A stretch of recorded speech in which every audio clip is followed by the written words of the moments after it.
Some men become legends not because of what they did, but because of what others believed they could do. In the cotton fields of Georgia, there lived a man who moved through locked doors as if they were made of air. He walked past armed guards as if invisible. He entered the most secure homes in the county, and not a single plantation owner dared to stop him. This wasn't magic. This wasn't folklore. This was something far more disturbing, a power born from fear itself, from secrets too dark to speak aloud, and from a truth that would destroy everyone who tried to reveal it. His name was Thomas, and by the time you understand why no one stopped him, you'll realize that some prisons have no bars, and some chains can't be broken even by freedom itself. The first time anyone noticed Thomas's unusual freedom was on a humid August night in 1857, when Mrs. Elizabeth Hartley woke to the sound of her bedroom door closing. Not opening, closing. She lay in the darkness, her heart hammering against her ribs, trying to convince herself she'd imagined it. The house settled and creaked in the summer heat. Old wood did that. There was nothing unusual about a door moving slightly in the night, except she knew, with the certainty that comes from true terror, that someone was in her room. Her husband, plantation owner Richard Hartley, was away on business in Savannah, a trip that had been planned for weeks. The house was locked, every door bolted before the household retired. 3 overseers patrolled the grounds with rifles and dogs trained since puppyhood to tear apart any slave found outside the quarters after dark. The animals had cost Richard $200 each, imported from a breeder in Virginia who specialized in what he called plantation security. Elizabeth's eyes had adjusted to the darkness now. The curtains were drawn, but thin moonlight seeped through the edges, casting the room in shades of black and gray. And there, at the foot of her bed, stood a shadow in the shape of a man, perfectly still, perfectly silent, just standing there, watching her. Elizabeth's scream caught in her throat, trapped behind terror. Her hand moved slowly toward the bell pull beside her bed, the one that would summon the household, bring men with guns running. Her fingers were inches from the silk cord when the shadow spoke. "No need for that, Mom." The voice was quiet, respectful even, a man's voice, deep and measured, and somehow that made it worse. The politeness, the lack of threat in the tone, as if standing in a white woman's bedroom in the middle of the night was the most natural thing in the world. "Who?" Elizabeth's voice cracked. She cleared her throat and tried again. "Who are you? What do you want?" "My name is Thomas, Mom. I work your husband's fields. I've come to deliver something." The shadow moved and Elizabeth flinched, but he was only reaching into his coat, a coat she noticed now with growing confusion that looked far too fine for a field hand. He withdrew something small and placed it carefully on her dresser. "Mr. Hartley left this in town," Thomas said. "At the Parker Hotel, in a room he rented under a different name. Thought you might want to see it before he returns from Savannah." Elizabeth stared at the dark shape on her dresser. A book of some kind, or a journal. "How did you—" she started, but Thomas was already moving toward the door. "Wait, how did you get in here? The doors are locked, the windows—" "We're latched, yes ma'am, I know."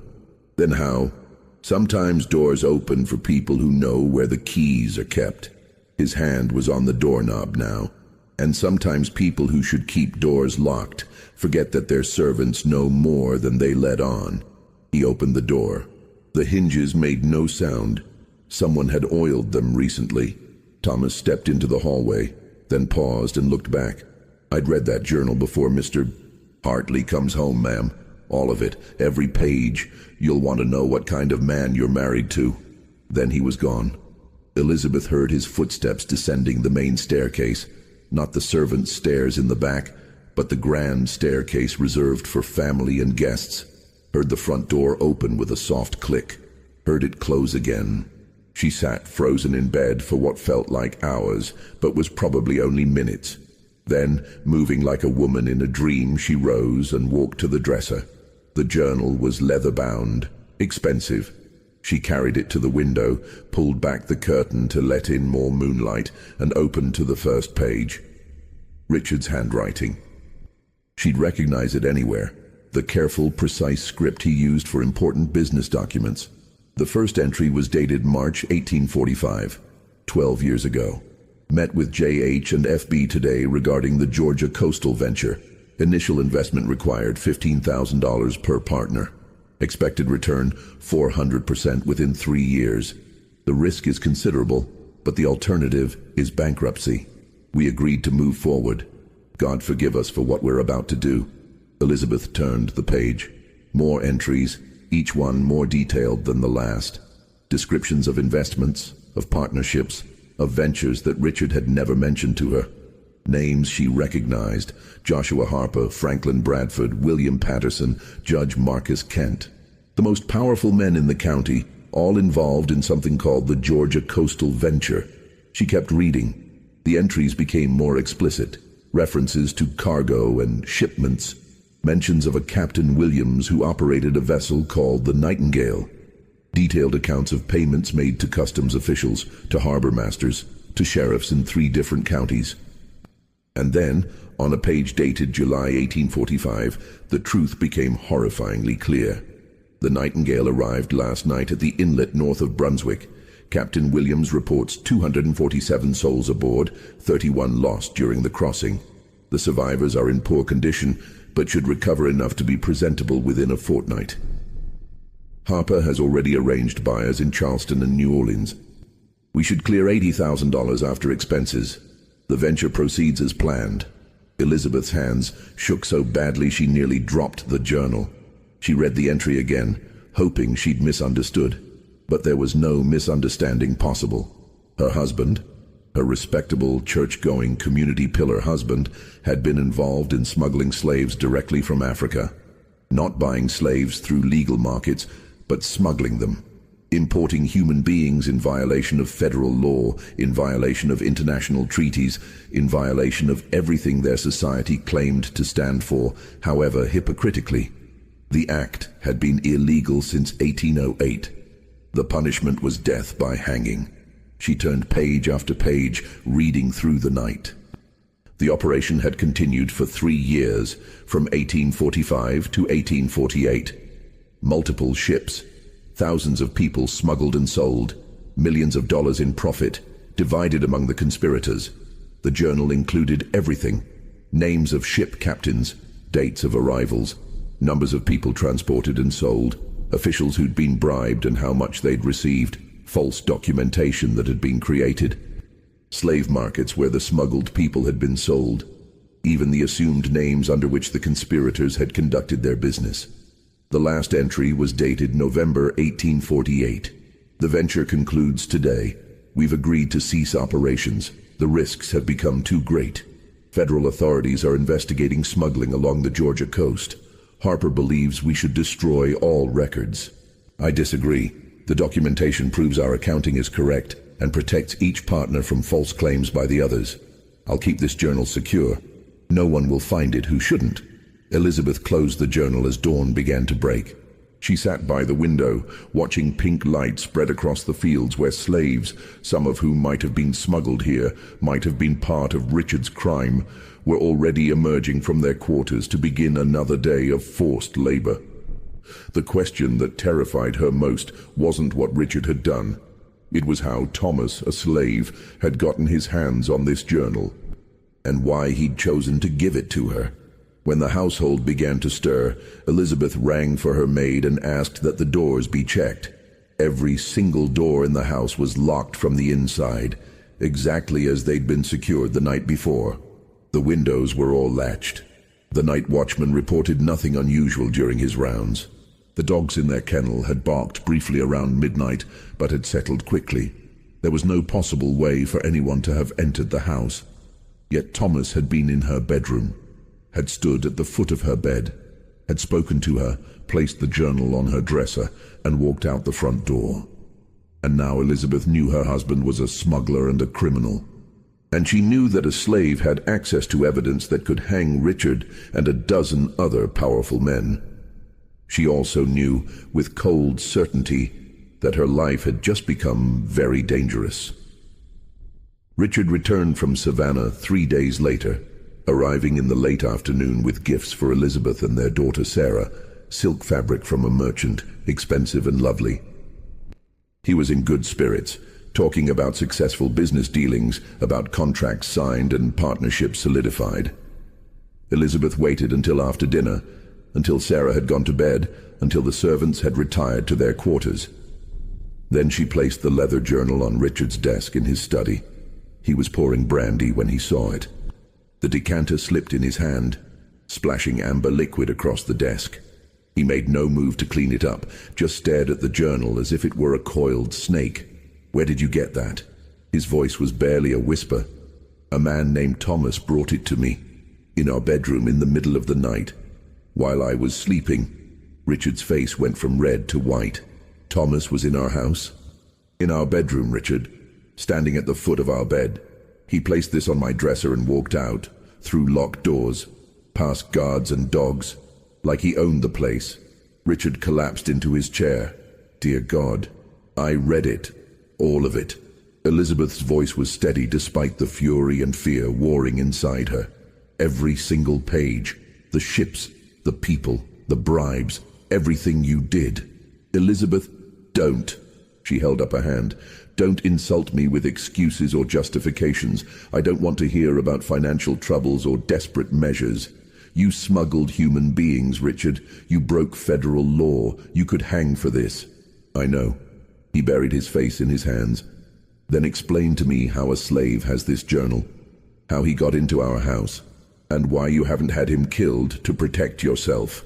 Richard looked up at her, and for the first time in their 15-year marriage, Elizabeth saw genuine fear in her husband's eyes. "I can't kill him," Richard said. "None of us can. He's a slave. You own him. You could... He has copies." The words came out flat, defeated. "Multiple copies hidden God knows where. If anything happens to him, if he disappears, if he dies, even if he's sold away, those copies go to federal authorities, to newspapers in the north, to the British government, which has ships patrolling for smugglers and treaties allowing them to prosecute American citizens." Elizabeth sank into a chair across from him. "How many people know about this?" "The conspirators. Maybe 15 men total." "And Thomas? Who is Thomas? Why was he keeping records for you?" Richard reached for his brandy glass with shaking hands. "The operation was complex. Multiple ships, multiple buyers, dozens of transactions. We needed someone to maintain accurate books. Who owed what? Who'd received what? How profits should be divided. We couldn't trust each other to do it honestly, and we couldn't hire a white bookkeeper without risking exposure. So you used an educated slave." Thomas came over on the second voyage, 1845. He could read and write, learned in Africa before his capture, we think. Most unusual. Harper thought we should keep him, use him. He was intelligent, detail-oriented, perfect for the work. And it never occurred to any of you that giving an enslaved man detailed records of your crimes might backfire. Richard's laugh was bitter. "Of course it occurred to us, but we needed him, and we thought..." He paused. "We thought we could control him. We thought keeping him enslaved, keeping him dependent on us would be enough. But he made copies. We didn't know until 1848, after we'd ended the operation. That's when Thomas sent each of us a message, a single page, delivered to our homes. It contained exact details from the records, details only he could know, and it made clear that if anything happened to him, everything would become public." Elizabeth tried to process this. "So for 9 years, you've been held hostage by your own slave?" "Yes, and he can come and go as he pleases." "Not exactly. He still works the fields, still lives in the quarters, but 3 times a week he visits each of the conspirators, walks right up to the main house, comes inside, stays for 10 or 15 minutes, then leaves." "What does he do during these visits?" Richard's jaw tightened. "Nothing. He just exists there, stands in our homes, reminds us that he can, that he has power over us. It's psychological, a demonstration of control, and you all just let him. What choice do we have? If we try to stop him, if we show weakness or fear, he might interpret it as a threat. If we treat him harshly, he might decide revenge is worth his own life. So we maintain this bizarre dance. He walks through our doors, we pretend it's normal, and we all live with this sword hanging over our heads. Elizabeth stood and walked to the window, looking out at the darkened fields. There's something you're not telling me. Something worse than what's in the journal. Richard was silent for so long she thought he wouldn't answer. Finally, the numbers in that journal aren't complete. What do you mean? The official records show 643 people smuggled over 3 years, but the actual number was higher, much higher. How much higher? I don't know. Only Thomas knows. He kept 2 sets of books, one for us to divide profits, and one that recorded the truth. The real numbers, including the ones who died during transport, the ones who were sold under false names. The children separated from mothers. His voice broke. The complete accounting of everything we did. Elizabeth felt sick. And those records are what he's holding over you. Yes, because they don't just prove smuggling. They prove murder, fraud, conspiracy. They name every official we bribed, every law we broke, every lie we told. If those records become public, it won't just be hanging. It'll be the destruction of this entire county's leadership. Judges, sheriffs, politicians, plantation owners, everyone who profited from what we did or looked the other way. Good, Elizabeth said coldly. You all deserve it. Perhaps. Richard's voice was hollow. But consider what that means for you, Elizabeth. For Sarah. Do you want to be known as the wife of a hanged smuggler? Do you want Sarah to grow up with that shame? Elizabeth closed her eyes. She'd been so focused on the moral horror of what Richard had done that she hadn't fully considered the practical consequences for her own life. What do we do? She finally asked. We do nothing. We live with it. We wait and hope that Thomas never decides to use what he knows. And we pray that no one else discovers the truth before we're all dead and beyond punishment. That's your plan? Just wait and hope? Do you have a better one? Elizabeth didn't answer, because she didn't. Outside, in the darkness beyond the window, she thought she saw movement near the tree line. A figure, maybe, or just shadows playing tricks in the moonlight. But she knew somehow that Thomas was out there, watching, waiting, always present, even when invisible. And she understood, finally, why her husband looked so haunted. Why all the wealthy men in the county moved through their days with shoulders slightly hunched, as if bearing a weight no one else could see.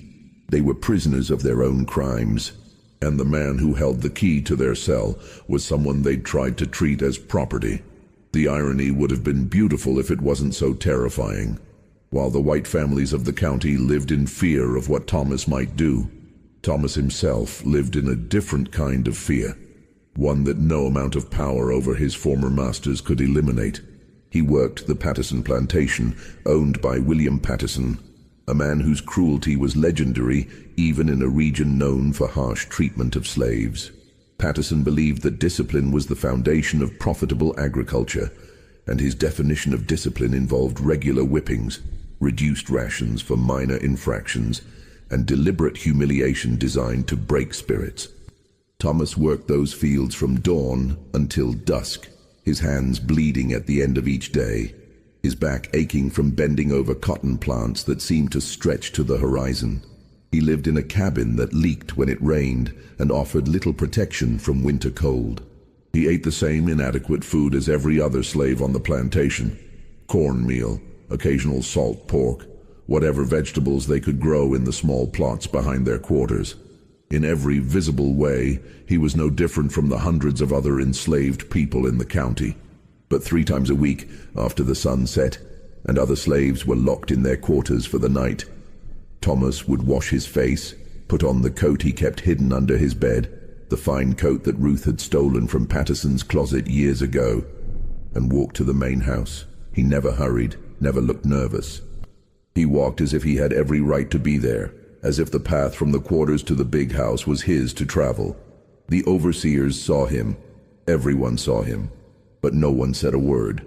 The first time it happened, 6 months after Thomas had sent his messages to the conspirators, an overseer named Dutch had tried to stop him. "Where you think you're going, boy?" Dutch had stepped into Thomas's path, rifle raised. Thomas had stopped and looked at him calmly. "Mr. Patterson is expecting me." "Like hell he is. Get back to the quarters before you what?" Thomas's voice was quiet but firm. "Before you shoot me, go ahead. Pull that trigger. See what happens next." Something in Thomas's eyes had stopped Dutch. Not fear. Thomas showed no fear at all, but certainty. The absolute confidence of a man who knew exactly how far his power extended. Dutch had lowered the rifle. "I'll need to check with Mr. Patterson." "Of course, I'll wait." Dutch had run to the house, burst into Patterson's study. "Sir, that slave Thomas is walking up to the house like he owns the place. Should I—" Patterson had gone pale. "Let him through." "But sir, let him through." Patterson's voice had been sharp with panic. "Don't touch him. Don't threaten him. Don't even look at him wrong. Do you understand me?" Dutch had returned, confused and frustrated, and waved Thomas past. That had been 5 years ago. Now, no one even pretended to stop him. Thomas climbed the steps of the Patterson mansion and opened the front door without knocking. He walked through the foyer, past the parlor where Patterson's wife sat with her needlework, past the dining room where Patterson's children were finishing their dinner. No one looked at him. No one spoke. It was as if he were invisible, or as if acknowledging his presence would somehow make the situation more real. He found William Patterson in his study, as always, hunched over his desk with a whiskey glass in his hand. Thomas stood in the doorway for exactly 60 seconds, counted them silently in his head. Patterson didn't look up, but his hand shook as he lifted the glass to his lips. When 60 seconds had passed, Thomas turned and walked out the same way he'd come. The entire visit took less than 5 minutes.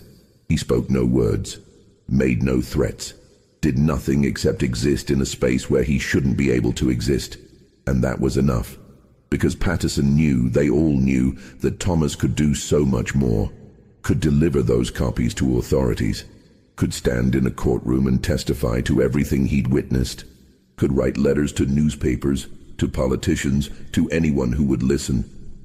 The visits were reminders, gentle, silent reminders that the power dynamic had shifted in ways that couldn't be changed. Thomas walked back to the quarters in the darkness. As he approached, he saw Ruth sitting on the steps of her cabin, smoking a pipe she'd made from a corncob. Ruth was 70, if she was a day, brought to America as a child back when the slave trade was still legal. She'd survived owners, overseers, separations from her children, and every other horror that slavery inflicted. And somehow, she'd maintained a core of humanity that nothing could break. "Evening, Thomas," she said as he passed. "Evening, Ruth. You have your walk tonight?" "I did." "Patterson still shaking like a leaf when you come in?" Thomas allowed himself a small smile. "He is." Ruth took a long draw on her pipe. "You know they're going to try to kill you eventually. Fear only works so long before it turns to desperation." "I know. And you know that when they do, they'll make it look like an accident, or like another slave did it. They'll be clever about it." "I know that too." "Then why you keep walking into their houses? Why not just let them live in fear without the reminder?" Thomas sat down on the steps beside her. This was the only place he felt safe enough to show vulnerability, to let the mask slip slightly. "Because," he said quietly, "fear fades. Memory softens. People convince themselves that threats aren't real, that consequences won't come. If I stop the visits, within a year, they'll have convinced themselves I don't really have the power I claim. They'll start thinking of ways to test me. Better to remind them regularly." "That's the practical answer," Ruth said. "What's the real one?" Thomas was silent for a moment. "The real one is that those walks are the only freedom I have. The only moments where I'm not property, not controlled, not subject to their whims. When I walk through Patterson's front door, for those 5 minutes, I'm not a slave. I'm a man with power, and I need those minutes to remember what that feels like." Ruth nodded slowly. Freedom in a cage is still a cage. I know. You could run. Go north. Use those records to buy protection from abolitionists. And abandon everyone else here. Use my knowledge only for myself while hundreds of other people remain enslaved. You don't owe them anything, Thomas. Survival isn't selfish. Maybe not. But I've spent 12 years keeping those records safe, maintaining that power. If I run, it was all for nothing. If I stay, maybe I can find a way to use what I know to do more than just protect myself. Or maybe you'll just get yourself killed, and then everyone suffers. Thomas stood. Maybe. But at least I'll have died as a man, not property. Ruth shook her head. You're a fool, Thomas. A brave fool, but a fool nonetheless. Probably. He went into his cabin, the small, drafty space that was his only private refuge, and pulled up the loose floorboard where he kept his most precious possessions. A pencil, nearly worn down to a nub. Paper, stolen sheet by sheet from Patterson's study over the course of years. And a small journal where Thomas kept his own records. Not the copies that threatened the conspirators. Those were hidden in locations even he only visited twice a year. This was different. This was personal. Thomas wrote down the date, August 17th, 1857. Then he wrote, Mrs. Hartley received the journal. She knows now. Richard will have told her everything by now. Another family aware of the truth, another weight added to the burden they carry. He paused, then added, Ruth says I should run. She's probably right, but running means admitting that nothing has changed, that power still belongs only to those born white and free. I won't give them that victory. Not yet. Thomas hid the journal again, lay down on his thin mattress and stared at the ceiling. Sleep came slowly, as it always did. His mind was too full of calculations, of risks, of the delicate balance he maintained every single day. He was the most powerful slave in Georgia, and also the most vulnerable.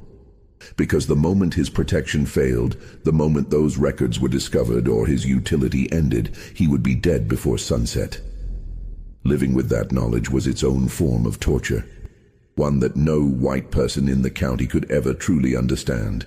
By 1859, Thomas's situation had become so normalized that the younger generation, children who'd grown up seeing him walk through their homes, barely questioned it. Sarah Hartley was 17 that summer, caught between childhood and adulthood, between innocence and the harsh realities of the world she'd been born into.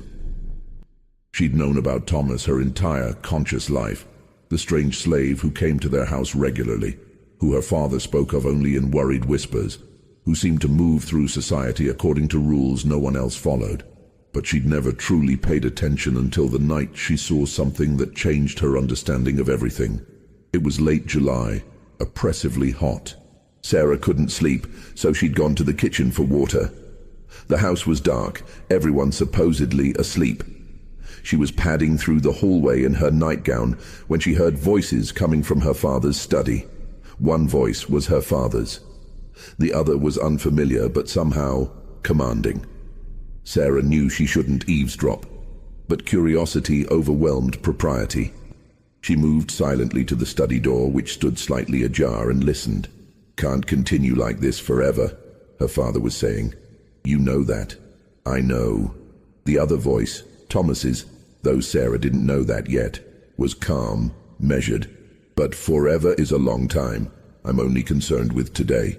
But the war that's coming might free me, might kill me, might change nothing. I can't plan for variables I can't control, Mr. Hartley. If the Union wins, if they free the slaves, you won't need your protection anymore. You could simply walk away. And if the Confederacy wins, if slavery continues for another 50 years, then my protection becomes even more valuable. Sarah heard her father sigh. What do you want, Thomas? Really want? If you could have anything. There was a long pause. Sarah pressed closer to the door, desperate to hear the answer. I want to live long enough to see every man who smuggled human beings held accountable for his crimes. I want to see justice, real justice, not the twisted version we pretend at in courtrooms where some people count as property. I want my daughter to grow up free. Sarah's breath caught. Daughter? Thomas had a daughter. You have a child? Her father sounded shocked. Born last month. Her mother is Lily from the Bradford Plantation. Bradford doesn't know yet. And before you ask, no, I won't tell you where Lily is hiding her. I learned from your example about the importance of information security.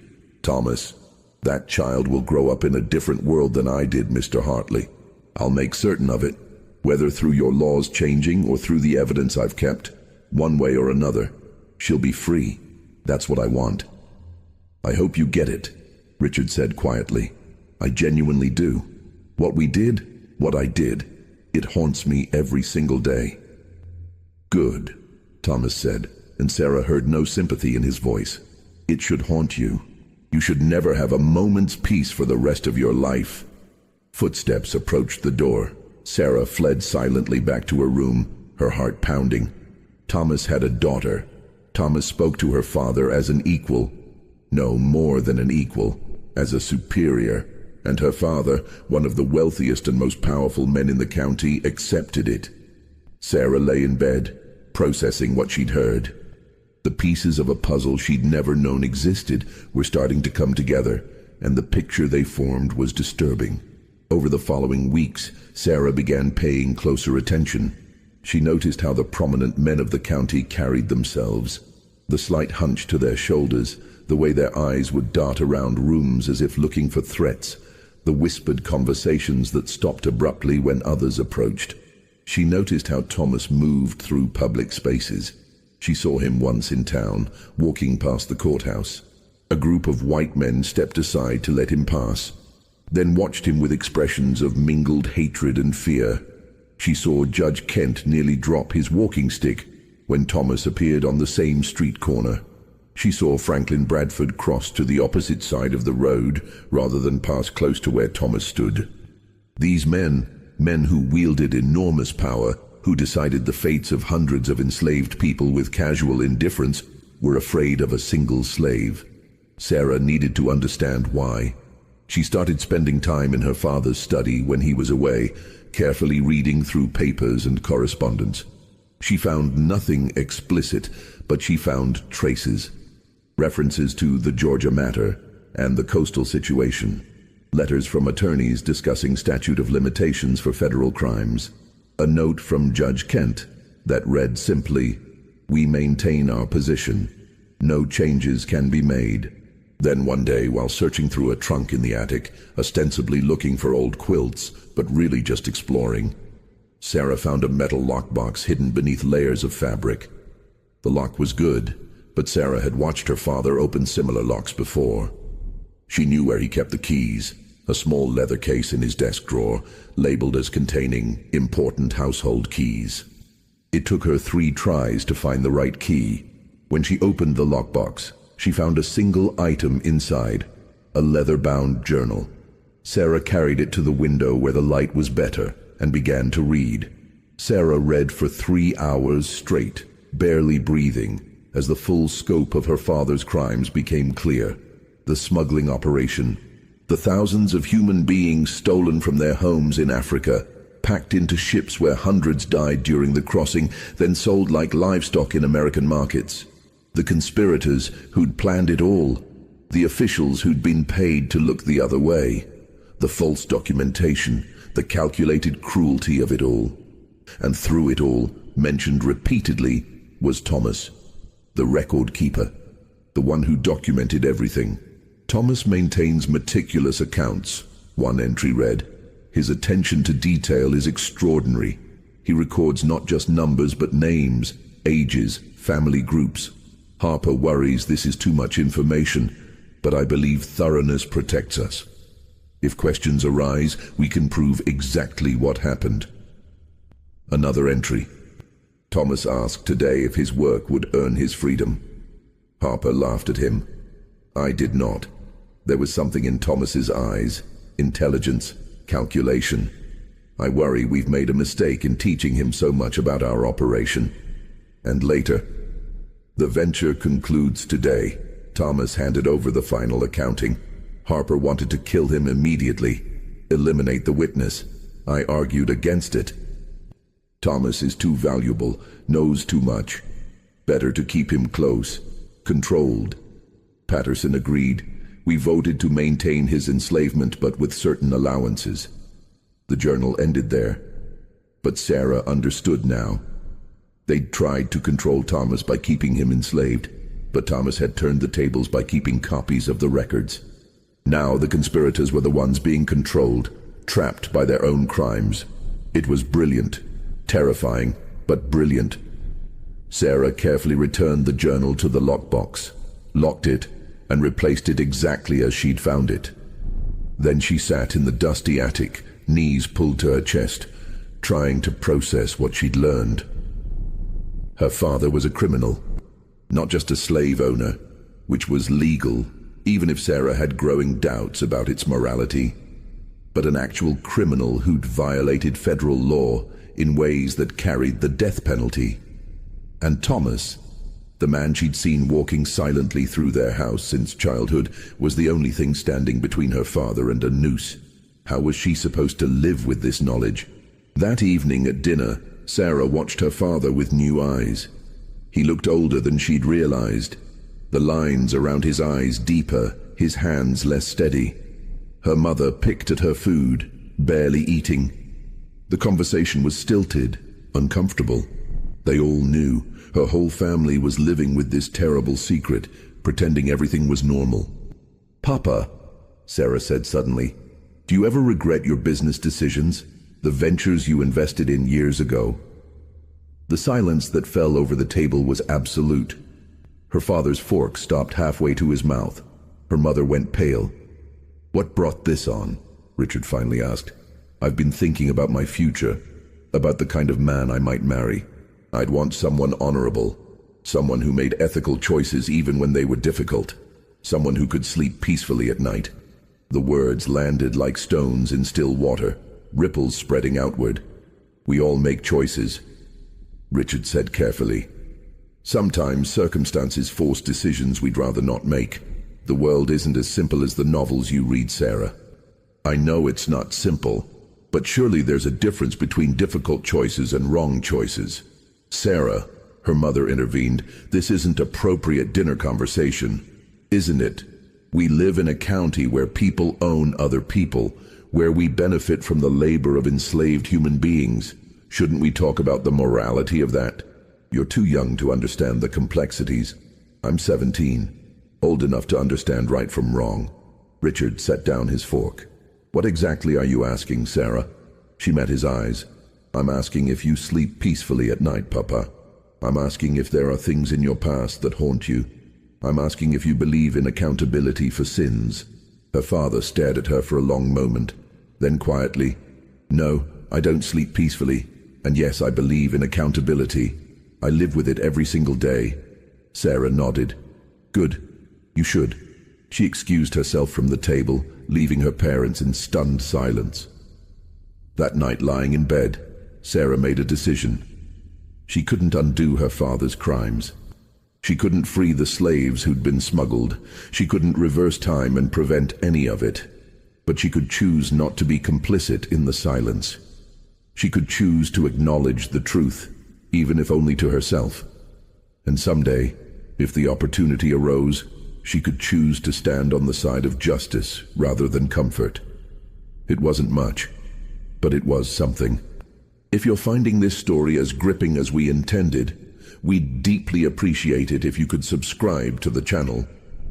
Stories like this require extensive research into primary sources, plantation records, and historical documents.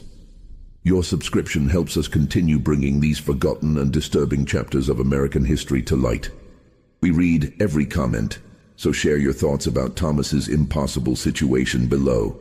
The conspiracy that had created Thomas's power extended far beyond the handful of plantation owners who directly participated in the smuggling. By 1860, dozens of additional people had become entangled in the web of secrets and lies. Sheriff Coleman knew. He'd been one of the officials who'd accepted bribes to look the other way when slave ships arrived at hidden inlets. He'd falsified reports, intimidated potential witnesses, and used his position to protect the conspirators. Dr. Samuel Pritchard knew. He'd examined newly arrived Africans, treating diseases acquired during the crossing and certifying them as born in America for sale documents. His medical reputation lent credibility to the false documentation. Mayor Harrison knew. He'd used his political connections to prevent federal investigators from looking too closely at Georgia's coastal activities. Even Reverend Matthews, the respected minister who preached every Sunday about Christian morality, knew something. He'd accepted donations to his church from the conspirators. Donations large enough that he must have questioned their source.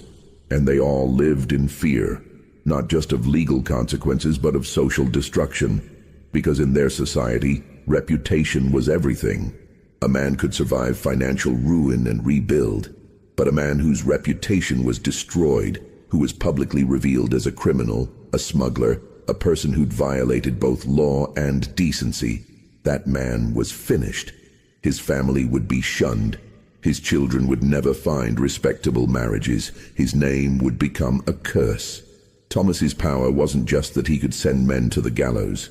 It was that he could destroy families, legacies, the social fabric of an entire county.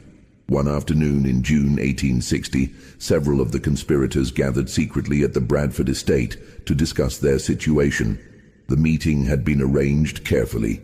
Servants dismissed, guests arriving separately to avoid suspicion, doors locked and windows covered. Franklin Bradford poured whiskey for the assembled group. Richard Hartley, William Patterson, Judge Kent, Sheriff Coleman, Dr. Pritchard, and 3 other plantation owners who'd invested in the smuggling operation. "Gentlemen," Bradford began, "we've lived under Thomas's thumb for 12 years. I think it's time we seriously discussed our options." "We've had this conversation a dozen times," Judge Kent said wearily. "We haven't found a solution yet, because we've been too cautious, too afraid to take decisive action." "Decisive action?" Patterson's voice was sharp. "You mean murder? Say it plainly, Franklin." "Fine, yes, I mean eliminating the threat." "And the copies of the records?" Richard asked. "The ones that will be delivered to authorities if anything happens to Thomas?" "We don't know for certain those copies exist," Bradford argued. "Maybe it's a bluff. Maybe there's only the one set, and Thomas has simply convinced us." "It's not a bluff." Dr. Pritchard spoke up for the first time. 3 years ago, my son, drunk and foolish, tried to attack Thomas, wanted to teach the uppity and grow a lesson. Before the boy could land a blow, Thomas stopped him with a single sentence. "Your father examined 73 children under the age of 5, certified them as born in Virginia, and sold them to markets in New Orleans. That information is currently held by 3 different people who don't know each other. If I don't meet with each of them by specific dates, they have instructions to deliver sealed packages to federal authorities." The room was silent. My son was so terrified by the specificity, by the fact that Thomas knew the exact numbers, that he ran. He left Georgia entirely, moved to Texas. And Thomas was right. I did examine 73 children. That number isn't in any documents we kept. It's in the records that only Thomas maintained. "So the copies are real," Sheriff Coleman said heavily. "Which means we're trapped. Perhaps not permanently," Judge Kent said thoughtfully. "Gentlemen, consider. Thomas is, what, 35 years old? 36? He could live another 30 years, maybe 40, but we won't. Most of us are already in our 50s or 60s. Patterson, you're nearly 70. Your point?" "My point is that time solves this problem for us. Eventually, Thomas will die. And when he does, whatever instructions he's left will be executed by people who have no personal stake in the matter. People who can be bribed, intimidated, or reasoned with. Or," Richard said quietly, "when Thomas dies, those instructions will be carried out exactly as he planned. Evidence delivered. Crimes exposed. Our children and grandchildren left to bear the shame. Better them than us," Bradford muttered. Richard stood abruptly. "Listen to yourselves. You're planning for Thomas's natural death while hoping your own comes first, so you can die before facing consequences. That's not a strategy, that's cowardice." "Then what do you suggest?" Patterson demanded. "Confession. Should we all march to federal court and admit everything?" Hang honorably? Of course not. But we could stop making it worse. Stop treating Thomas as an enemy to be defeated. Accept that we created this situation through our own greed and criminality. Easy for you to say, Bradford shot back. Your fortune was already substantial before the venture. The rest of us needed that money to survive. No one needs money badly enough to justify smuggling human beings. Don't lecture us on morality now, Richard. You were part of it. You voted for it. You profited from it just like the rest of us. Richard's shoulders slumped. I know. God help me, I know. The meeting dissolved shortly after, with no solution reached and no plan agreed upon. The conspirators returned to their homes, each one carrying the same burden they'd carried for years.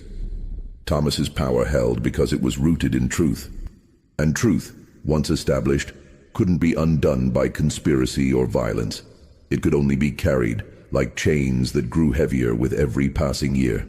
While the White families obsessed over Thomas's power, Thomas himself worried about something far more important, his family.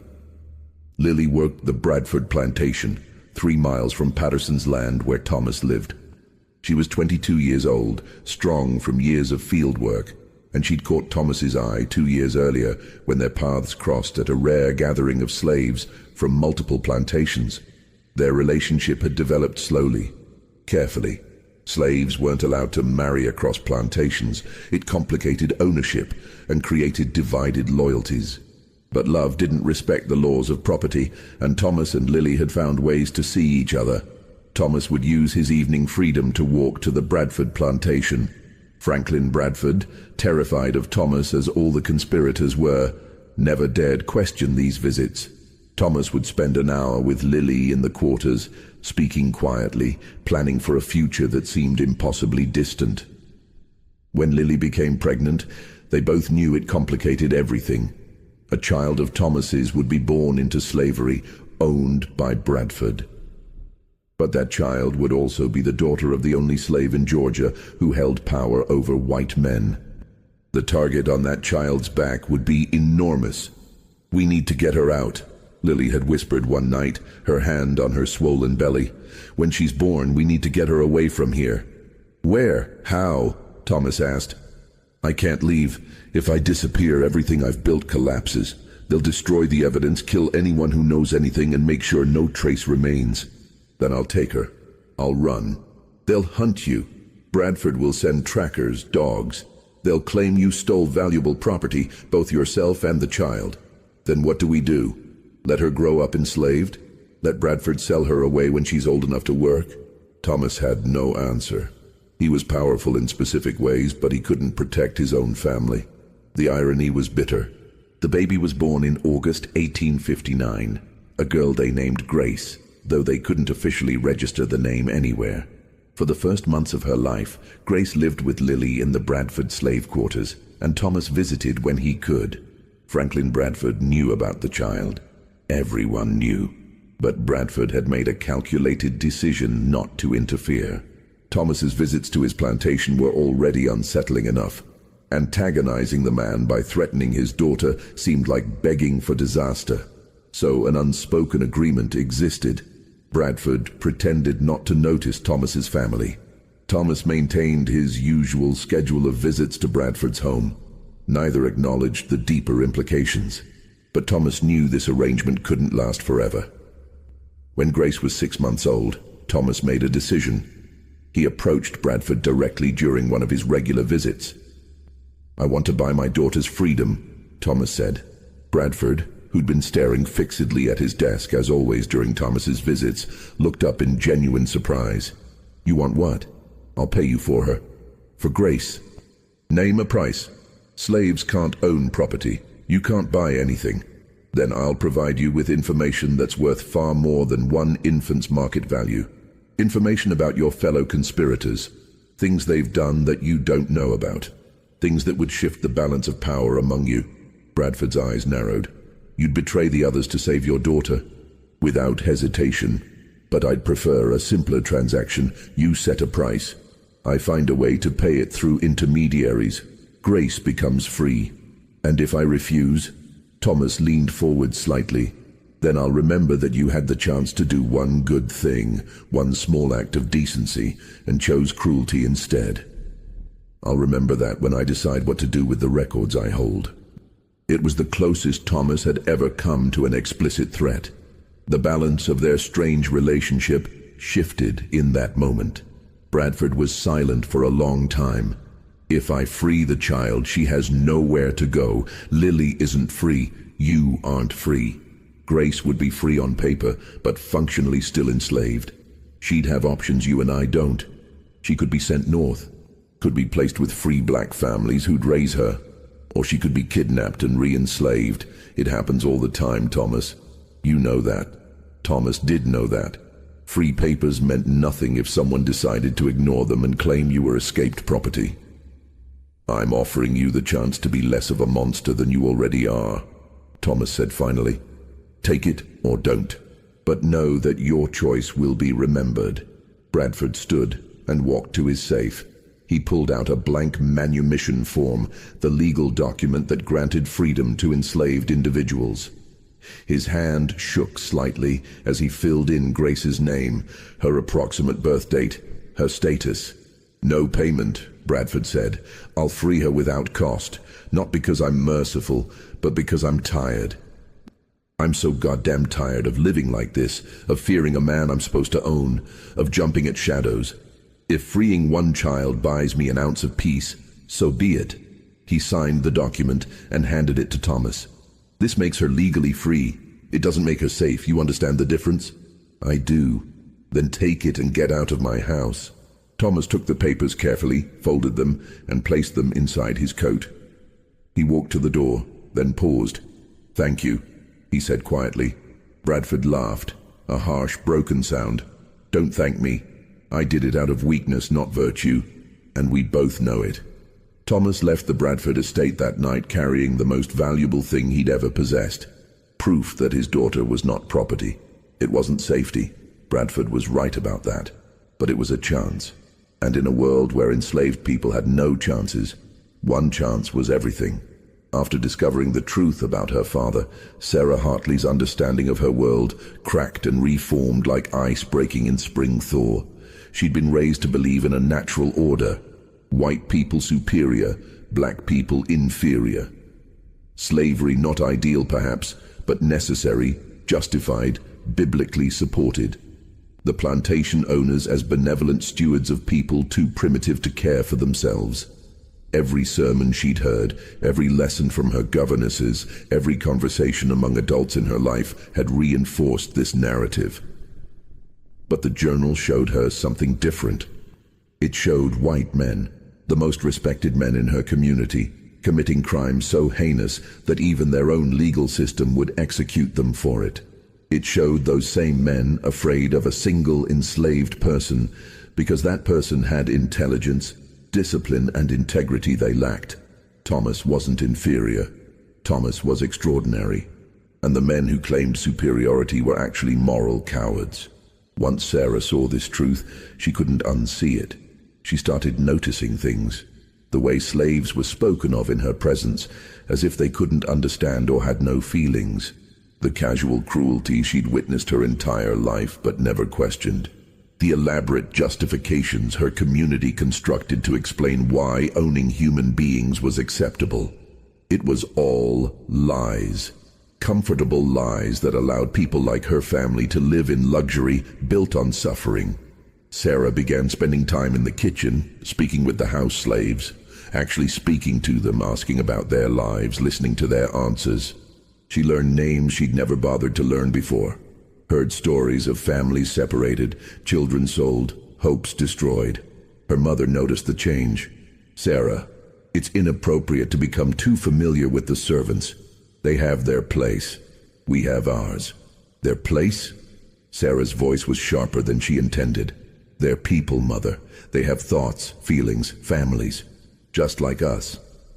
Of course they do, dear. No one denies that.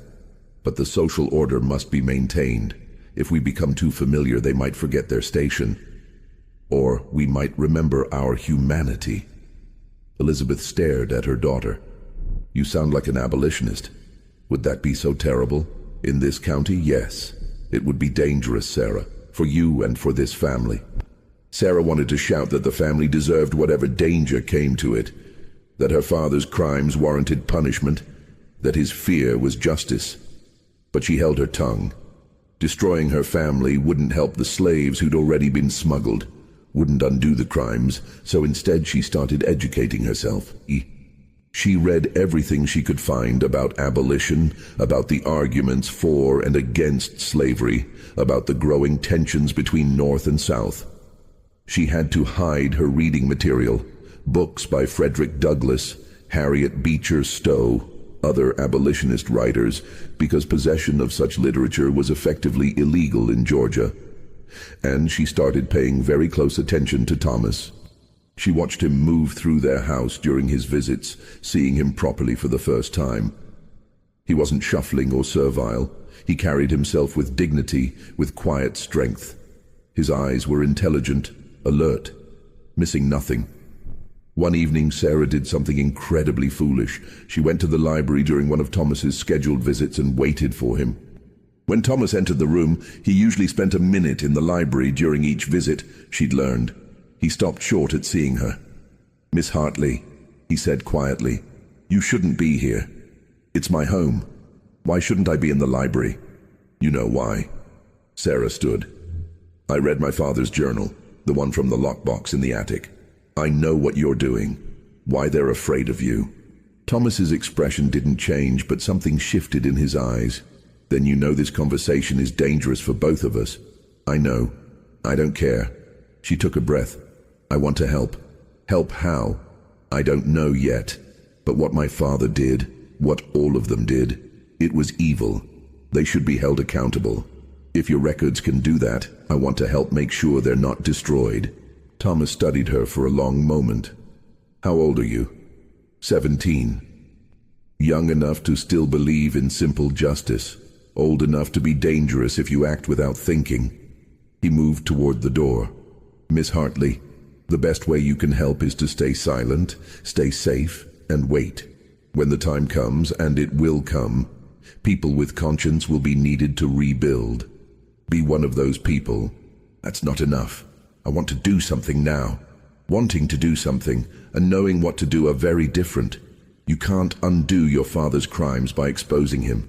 That would destroy your mother, ruin your own future, and accomplish nothing for the people who were smuggled. They're scattered across 5 states now, sold and resold. Justice for them is impossible. Then what's the point of the records you keep? Thomas paused at the door. Insurance, protection, and maybe someday testimony. But not revenge. Never revenge. Revenge is poison. He looked back at her. "You want to help? Then when this war comes, and it's coming, Miss Hartley, anyone can see that. Choose the right side. Use whatever privilege you have to help people who have none. That's how you make amends for benefits you've received from evil." He left before she could respond.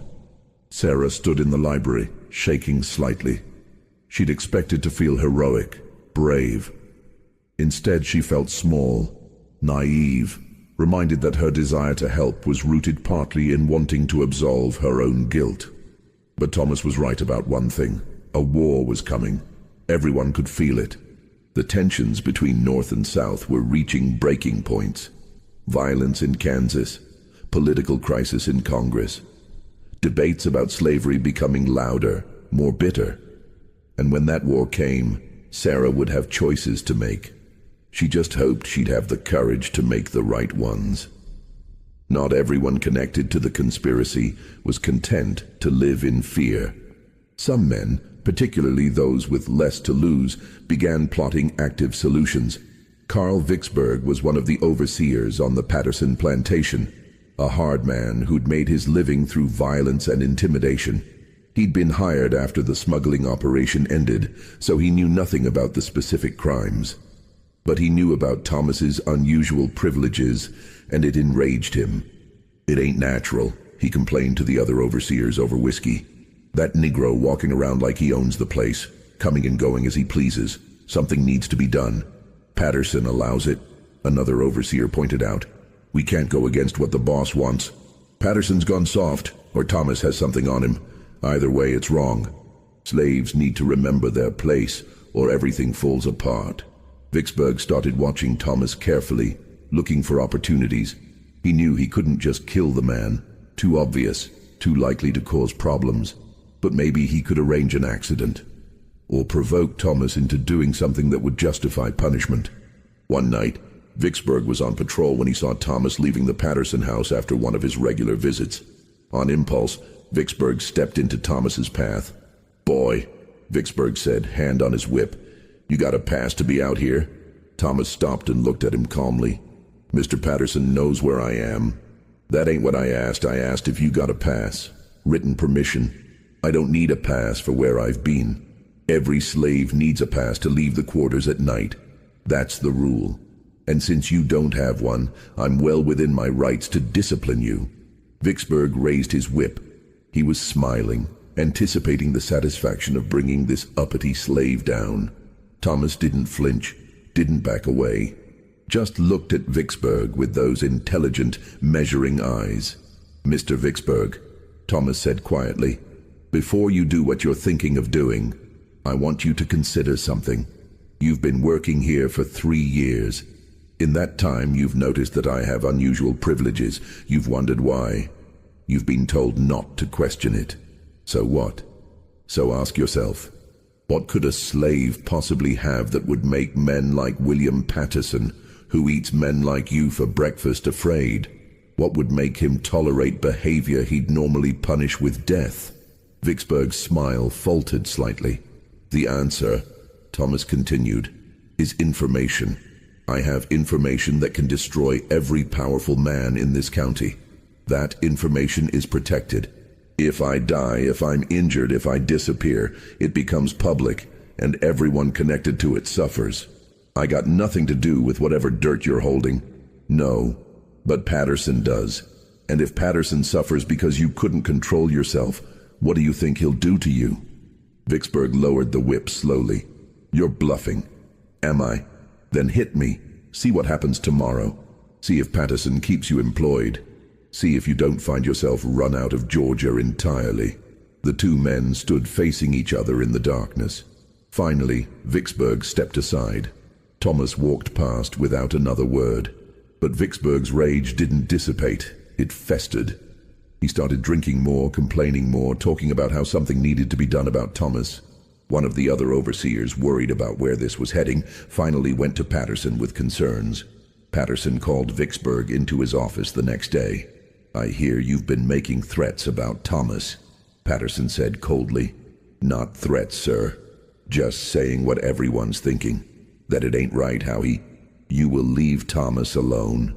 Completely alone. You will not speak to him, look at him, or acknowledge his existence. If you can't do that, you're welcome to seek employment elsewhere." Vicksburg stared. "Sir, I don't understand. He's not just anything. He's untouchable. And if you can't accept that, you're of no use to me." "But why? What's he got that—" Patterson stood up, his face red. "Because he has the power to destroy me, you idiot. He has evidence of crimes that would see me hanged. And he's made arrangements so that evidence becomes public if anything happens to him.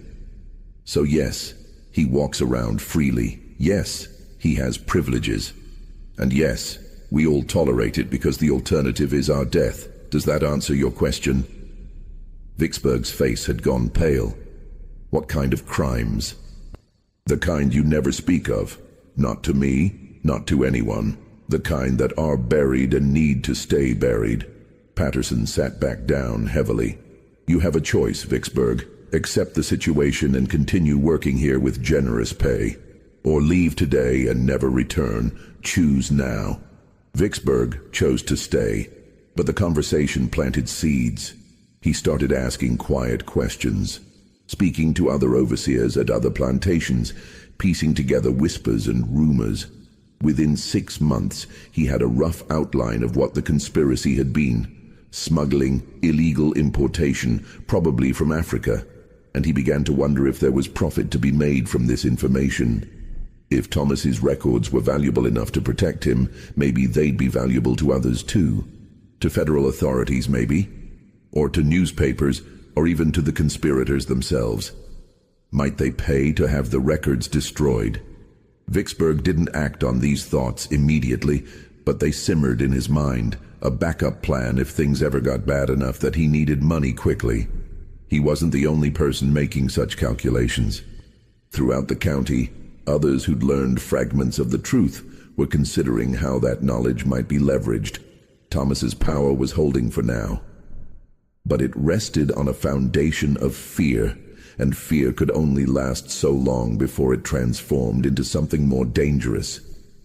Desperation. Stories like this exist in the gray spaces of American history, where documented fact meets oral tradition and uncomfortable truths.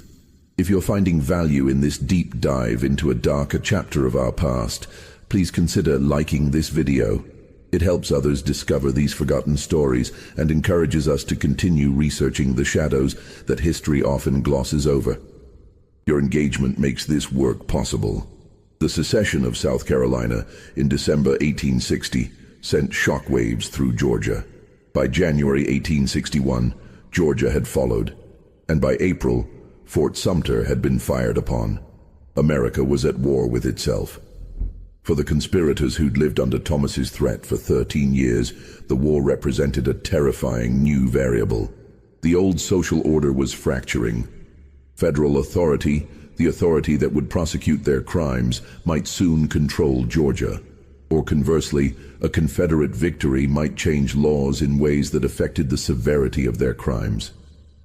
More immediately, the war meant chaos. Soldiers moving through the countryside, normal routines disrupted. The possibility that in the confusion, Thomas might be killed or freed, and his carefully constructed protection might collapse. William Patterson called an emergency meeting of the surviving conspirators in June 1861. Judge Kent had recently died of natural causes, taking his fear to the grave. The remaining men gathered at the Bradford estate, exhausted and aged by their years of anxiety. "The war changes everything," Patterson began. "If the Union wins, slavery ends. Thomas becomes free. Then we pray for Confederate victory," someone said. "And if the Confederacy wins, slavery continues, maybe for generations, and we continue living under Thomas's thumb for the rest of our natural lives." Patterson shook his head. "Either outcome is untenable. Then what do you propose?"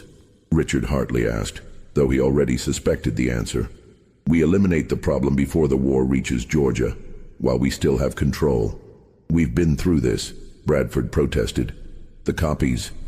"Maybe the copies don't matter if everything becomes chaos," Patterson interrupted. "Think about it. The war provides cover. Thomas dies in the confusion, killed by deserters, or Union sympathizers, or just the random violence that war brings. His instructions for the copies become confused. Maybe they're delivered to authorities, but those authorities have bigger concerns than decade-old smuggling crimes. Maybe the records are lost in the chaos. It's a risk, but it might be our only chance." "It's murder," Richard said flatly. "Say what it is." "It's survival. It's cowardice. We committed the crimes. We should bear the consequences." "Easy for you to say. Your fortune was already substantial. Some of us needed—" "Don't!" Richard slammed his hand on the table. "Don't use necessity as an excuse. We were greedy. Admit it. We saw an opportunity to become wealthy and took it, regardless of the human cost. That's the truth. And Thomas has done nothing but remind us of that truth. Then what would you have us do? Just wait for destruction? I would have us do what we should have done 13 years ago. Confess. Face the consequences. At least die with some shred of dignity intact." The room erupted in arguments. Some men agreed with Richard's position in principle, but lacked the courage to act on it. Others argued passionately for Patterson's approach. A few remained silent, paralyzed by indecision. The meeting ended with no consensus, but a fracture had formed in the group. Patterson, Bradford, and 3 others had decided they were willing to risk violence. Richard, Dr. Pritchard, and 2 others had decided they would rather live with uncertainty than add murder to their list of crimes. The remaining men were simply waiting to see which side proved stronger. Thomas knew about the meeting. He knew about everything that happened among the conspirators. He had people throughout the county feeding him information, slaves who overheard conversations, free black workers who heard rumors, even a few white people whose conscience troubled them enough to provide warnings. He knew Patterson was preparing to act, and he knew his time was running out. Thomas sat in his cabin one night, considering his options. He could run, use his evening freedom to disappear north, take Lily and Grace if possible, use the records as leverage to gain protection from abolitionists or federal authorities. But running meant abandoning everyone else. The other enslaved people in the county would remain in bondage. The conspirators would destroy whatever evidence they could find, and Thomas's 13 years of careful work would end with nothing accomplished. Alternatively, he could strike first, deliver the records to authorities now, before Patterson could act. The conspirators would hang or go to prison. Their plantations would be confiscated. Justice, a form of justice anyway, would be served. But Thomas's protection would end. The men he'd exposed would have nothing left to lose. Their families, desperate to preserve something, might come after him or his daughter. And in Confederate Georgia, a slave who'd destroyed powerful white men would find no protection, regardless of the legality of his evidence. So Thomas chose a third option. He disappeared. Not completely, not permanently, but strategically. On a moonless night in July 1861, Thomas gathered his few possessions, took the money he'd saved from small jobs performed over the years, and walked away from the Patterson plantation. He didn't go far, just to a small settlement of free black families about 15 miles away. The community was barely more than a collection of cabins in the woods, hidden from casual observation. Free blacks lived precarious lives in Georgia, constantly at risk of being kidnapped and re-enslaved. But they developed networks and skills for staying safe. Thomas arrived at the settlement and was taken in by a woman named Naomi, who'd known him slightly from previous encounters. He explained his situation, some of it anyway, and asked for temporary shelter. "How long you need to stay hidden?" Naomi asked. "Don't know. Months maybe, until I see how the war develops." "You in danger?" "Yes, but more importantly, my being visible puts a target on others. If I disappear, it shifts the situation, makes them uncertain instead of desperate." Naomi studied him. "You're the one people whisper about, the slave who walks through white folks' doors." Thomas nodded. "Heard you keep some kind of records. Protection." "That's right. Those records somewhere safe? 3 separate locations, with 3 different people who don't know each other. If something happens to me, they have instructions." Naomi smiled slightly. "Smart. You can stay, but you work. No free riders here." Thomas spent the next months living in the settlement, working odd jobs, helping with repairs and construction. He was stronger than most from years of field labor, and his education made him valuable for keeping accounts and writing letters. He made 2 secret trips during that time. One to check on Lily and Grace at the Bradford plantation. Both were safe, and Lily had hidden Grace's manumission papers carefully. One to meet with one of his record-keeping accomplices and ensure the arrangements remained intact. Meanwhile, back in the county where he'd lived, his absence created exactly the uncertainty he'd intended. The conspirators didn't know if he was dead, fled, or simply hiding. They didn't know if his protection was still active. They didn't know whether to feel relief or terror. And in that uncertainty they turned on each other. With Thomas gone, the delicate balance of the conspiracy began to collapse. Patterson, convinced that Thomas had fled north and the threat was diminished, started pressuring the other conspirators to destroy any remaining evidence and agree on a shared story in case authorities ever came asking questions. But Richard Hartley refused. "If Thomas is dead or gone, then we wait. We don't make it worse by creating new crimes." "You're a fool, Hartley. This is our chance to what? Destroy evidence that might not matter anymore. Thomas might have fled, yes, but his instructions remain. We change nothing. We destroy nothing. We wait. Bradford sided with Patterson. Dr. Pritchard sided with Hartley. The group fractured into factions, each one suspicious of the others. Then, in September 1861, something strange happened. Franklin Bradford received a letter. It was delivered through normal postal channels, addressed in handwriting Bradford recognized immediately as Thomas's. Inside was a single page. I am neither dead nor gone. The arrangements remain in effect. Any attempts to alter the situation will be interpreted as threats and responded to accordingly. Continue as before. No signature, no return address. Bradford showed the letter to Patterson and the others. The effect was immediate. The fragile hope that Thomas's disappearance meant freedom collapsed.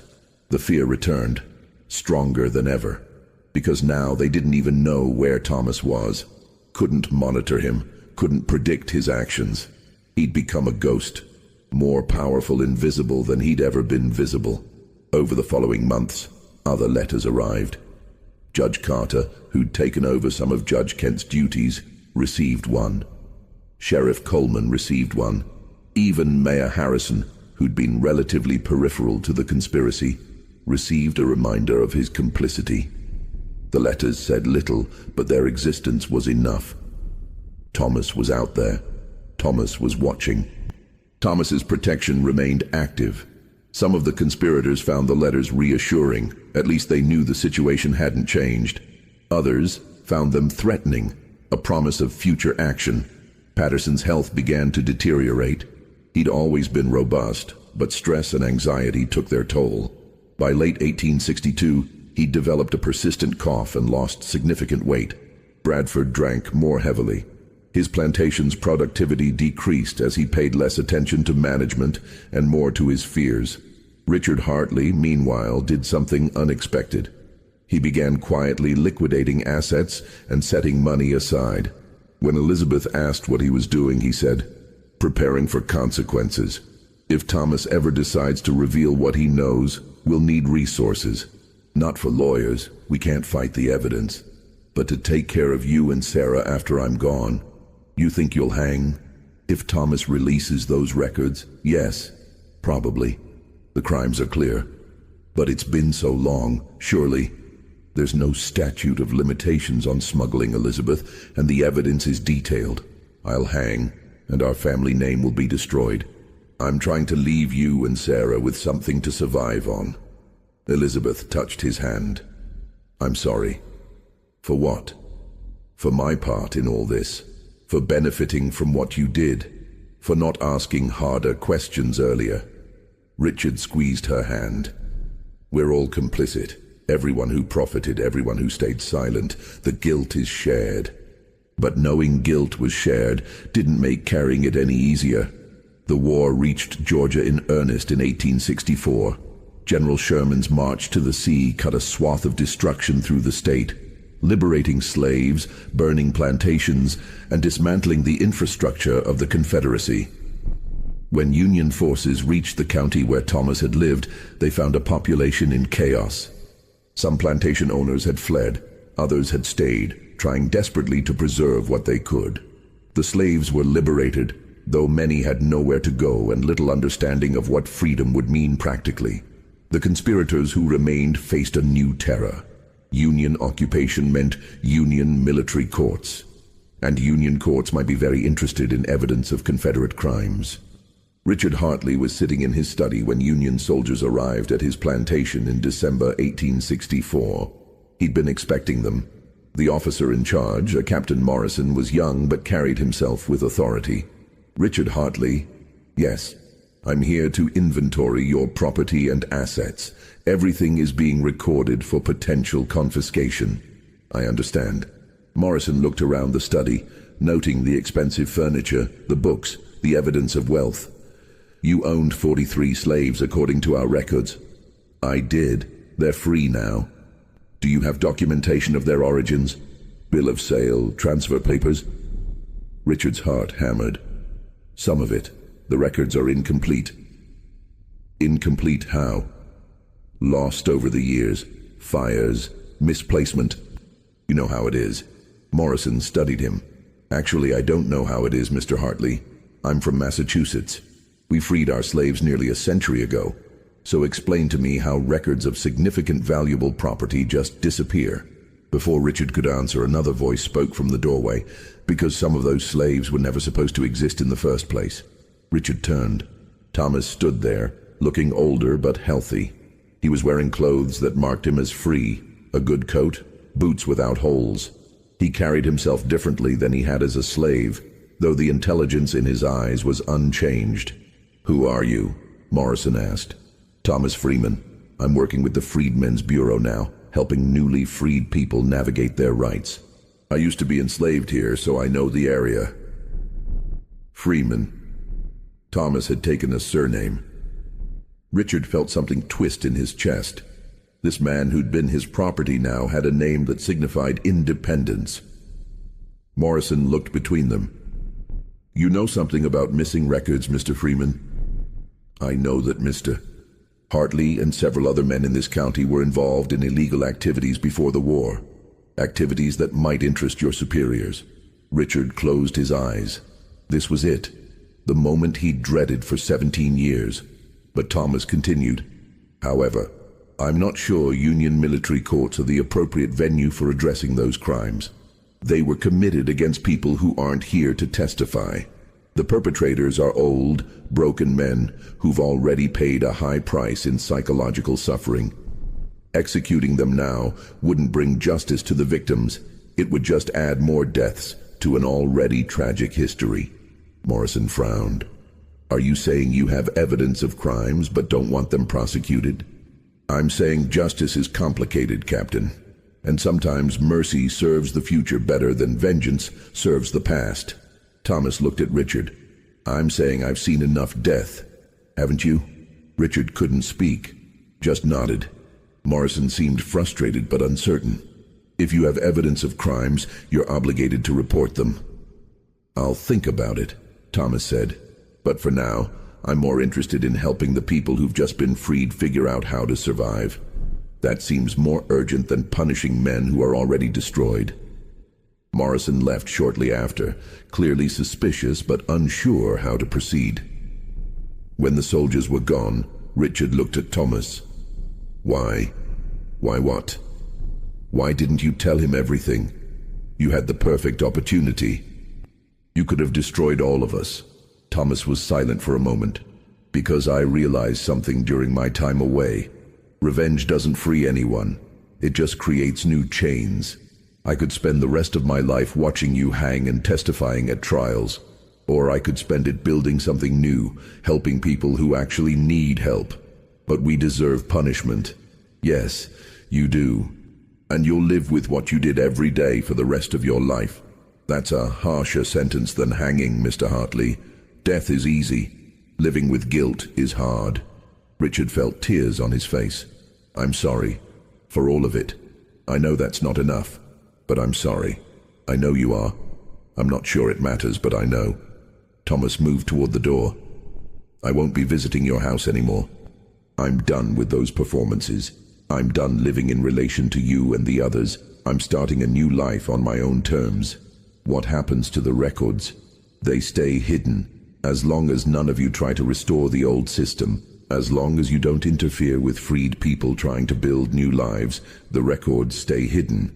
But if I hear about any of you attempting to re-enslave people through debt peonage or false charges or any other tricks, if I hear about any backsliding into the old ways, then everything becomes public. Clear? Clear." Thomas left. Richard sat alone in his study, feeling oddly hollow. He'd spent 17 years terrified of Thomas's power. Now that the threat had seemingly ended, he felt no relief, just emptiness. Because Thomas had been right. The punishment was living with what he'd done, and no amount of time would make that easier. The years following the war were chaotic.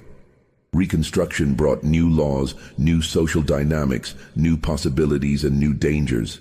The freed slaves of Georgia faced poverty, violence from resentful whites, and the challenge of building lives from nothing. Thomas worked with the Freedmen's Bureau for 3 years, traveling throughout Georgia. He helped former slaves file legal claims, register marriages, establish schools. He used his literacy and education to navigate bureaucratic systems that seemed designed to frustrate people who'd never been allowed to read.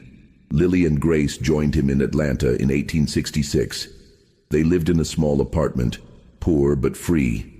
Thomas found work as a bookkeeper for a black-owned business. Lily took in sewing. Grace, now 7 years old, attended one of the new schools for black children.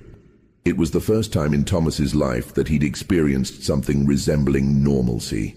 No fear of being sold, no performances of power, no constant vigilance, just work, family, modest hopes for the future. But the records remained hidden. Thomas checked on them twice a year, ensuring they were still secure, because Reconstruction was fragile. The former Confederates were already pushing back, creating new laws to restrict black freedom, forming groups that used violence and intimidation. The Ku Klux Klan was born in Tennessee and spread quickly. If the progress made during Reconstruction was reversed, Thomas wanted insurance. The records could still be used if necessary. In 1868, Thomas received a letter from Sarah Hartley. She'd moved to Philadelphia after the war, unable to stomach living in Georgia anymore. She'd become involved in charitable work with freed people who'd migrated north. "Dear Mr. Freeman," she wrote, using his chosen surname respectfully, "I hope this letter finds you well. I wanted you to know that my father passed away last month. Heart failure, the doctors said, though I think it was more accurately spirit failure. He died carrying the weight of what he did, and I suppose that's a form of justice. I don't expect you to forgive him or any of them. I don't forgive him entirely, though I loved him. But I wanted you to know that in his final years, he used what remained of his money to quietly fund schools for freed people. It wasn't enough to balance the scales. Nothing could be, but it was something. You showed me that power doesn't have to mean cruelty, and that justice can sometimes look like mercy. I'm trying to live by that example. Thank you for the unexpected lessons." Thomas kept the letter. He never wrote back. There was nothing to say that wouldn't feel false or performative. But he was glad to know Richard had tried, in some small way, to make amends. The other conspirators died one by one over the following years. Patterson in 1870, bitter to the end. Bradford in 1872, his fortune mostly intact, but his political influence destroyed. Dr. Pritchard in 1873, having spent his final years treating poor blacks and whites without charge, as if trying to heal more than just physical ailments. Sheriff Coleman fled Georgia entirely, moving to Texas where no one knew his past. By 1875, all the principal conspirators were dead or scattered. The world they'd known was gone. Slavery was abolished. The social order they'd fought to preserve had collapsed. And Thomas's records became historical curiosities rather than immediate threats. Thomas moved his family to Philadelphia in 1868, following Sarah's example. The North wasn't free of racism, but it offered opportunities unavailable in Georgia. Thomas opened a small bookshop selling new and used books. It was modest but profitable. Grace grew up in Philadelphia, attending good schools, never knowing the terror of slavery except through her parents' stories. She became a teacher herself, working in schools for black children. Thomas never spoke publicly about his past, never told the dramatic story of how he'd held power over powerful men. When asked about his life before Philadelphia, he'd say simply, "I survived slavery." That's enough to know. But in private, he wrote, not for publication, he had no interest in fame or recognition, but for grace, for possible grandchildren, for some future generation that might need to understand.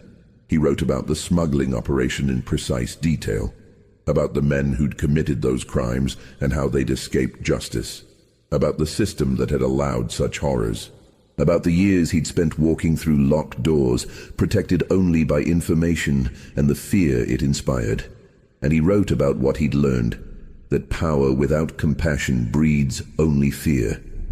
That revenge might feel satisfying but ultimately imprisons the avenger. That justice and mercy aren't opposites, but sometimes partners.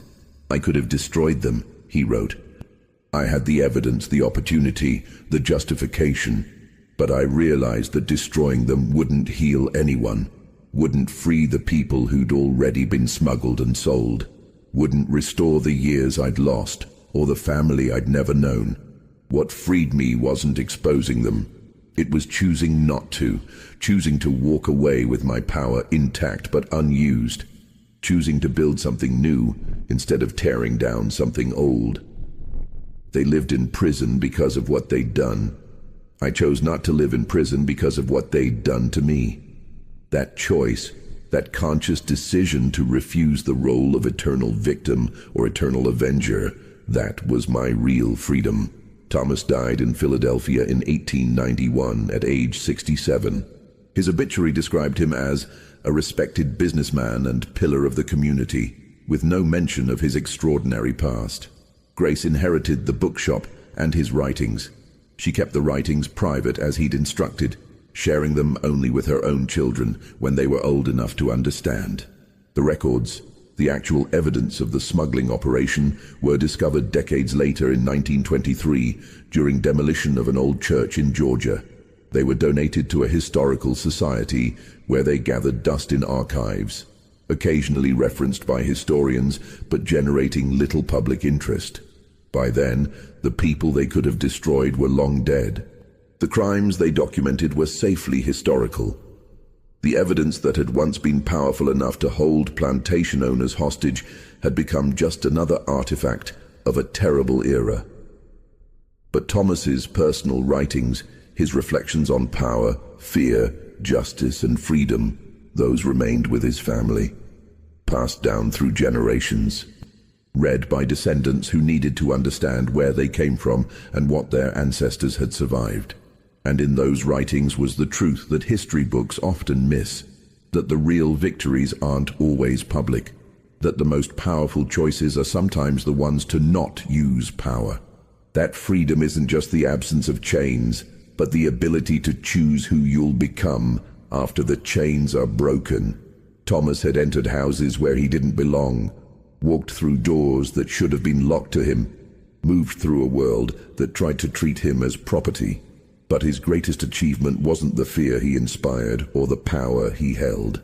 It was walking away from all of it intact, with his humanity preserved, ready to build a life defined by more than the trauma he'd endured. That was the victory that mattered, the one that echoed through generations, the one that no conspiracy could destroy and no power could diminish. He'd been a slave who could enter any house at night. But more than that, he'd been a man who'd refused to let hatred, fear, or desire for revenge define who he became. And in the end, that refusal, that conscious choice, was the most powerful act of all. The journals discovered in 1923 now reside in the Georgia Historical Society's archives in Savannah. They're available to researchers by appointment, stored in climate-controlled boxes, their pages yellowed but still legible. If you were to read them today, you'd see Thomas's precise handwriting documenting crimes committed more than 170 years ago. You'd see names of ships that brought stolen people across the Atlantic, names of men who profited from that theft, numbers that represented human lives reduced to accounting entries. You'd also see on the final page that single sentence, "Let this stand as testimony that the truth exists, whether or not justice is ever served. Thomas." No surname, no date, just a statement that resonates across time. Historians who've studied the journals note something unusual. The records are almost obsessively detailed about logistics and numbers, but curiously vague about the individual people who were smuggled. There are counts, but not names, ages, but not identities. One researcher suggested that this was deliberate, that Thomas documented the crime and the criminals, but tried to preserve some privacy for the victims, refusing to reduce them to names in a record book. If true, it suggests Thomas understood something important, that justice isn't just about punishment, it's also about dignity, about not treating people as case studies or historical curiosities. The families who descended from Thomas, and there are many now, spread across America, know the story in detail. It's passed down carefully, with emphasis not on the drama, but on the lessons. Great-great-grandfather Thomas taught us, one descendant said in a 2015 oral history interview, that power is only meaningful if you know when not to use it. That survival isn't the same as victory. That freedom is something you build every day, not something you're given once and have forever. In Philadelphia, there's a small historical marker near where Thomas's bookshop once stood. It mentions him briefly as a freedman who became a successful businessman and community leader. Nothing about the smuggling operation or the power he held or the men who feared him. That might seem like erasure, history forgetting the most interesting parts of his story. But maybe it's fitting. Thomas spent his enslaved years being defined by his relationship to white power.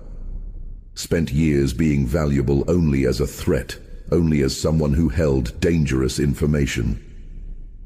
Perhaps he'd appreciate being remembered simply as a man who lived, built, taught, and left behind descendants who knew their history. The real memorial isn't a marker or archived journals. It's the fact that Grace's descendants, Thomas's descendants, live in freedom their ancestor helped secure. They're doctors, teachers, artists, engineers. They carry his legacy not as a burden, but as a foundation. And perhaps that's the only justice that mattered. Not seeing the guilty punished, but ensuring the children of the oppressed would have chances their ancestors never did. Thomas walked through doors that should have been locked to him. But the doors he really opened were the ones leading to a future where his descendants wouldn't need to extract power through fear. They'd have it by right, by law, by simple human dignity. That's the victory history books miss. That's the triumph that echoes louder than any dramatic revelation could have. The slave who could enter any house at night ultimately didn't need to enter those houses at all. He built his own house instead, and his children and grandchildren and great-grandchildren have lived in the freedom he fought so carefully to preserve. That's how some stories end, not with thunder and vindication, but with quiet victories that unfold across generations. Thomas knew the truth existed. He made sure it was preserved. But he also knew that truth without wisdom is just another weapon, and he chose wisdom. The plantation owners never stopped him because they couldn't. But more than that, because he never gave them reason to believe stopping him would be the end of anything. He made them understand that the threat would outlive him, outlast them, remain dormant but deadly. And then he walked away, took his family north, and lived the rest of his life free not just from slavery, but from the need to prove anything to anyone. Some ghosts haunt houses. Thomas's ghost, his memory, his choice, his legacy, haunts the consciences of anyone who learns his story and understands what real power looks like. It doesn't look like violence. It doesn't look like revenge. It looks like a man walking through a door, choosing not to destroy the people who destroyed so many others and building something new instead. That's the lesson. That's the story.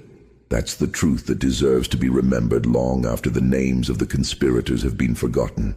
Thomas Freeman lived, survived, built, chose mercy when he could have chosen vengeance, chose freedom when he could have chosen eternal vigilance, chose life when he could have chosen to define himself only by the crimes committed against him. And that choice echoes still in archives in Georgia, in histories written by descendants, in the quiet knowledge that sometimes the most powerful thing you can do is walk away victorious. The plantation owners never stopped him, but in the end, he stopped being defined by them. And that was the greatest freedom of all. Thank you for listening to this deep exploration of a complex moment in American history. If you found this story thought-provoking, please consider sharing it with others who appreciate nuanced historical narratives. And don't forget to turn on notifications so you never miss our investigations into the forgotten and uncomfortable corners of our nation's past. History remembers what we choose to preserve.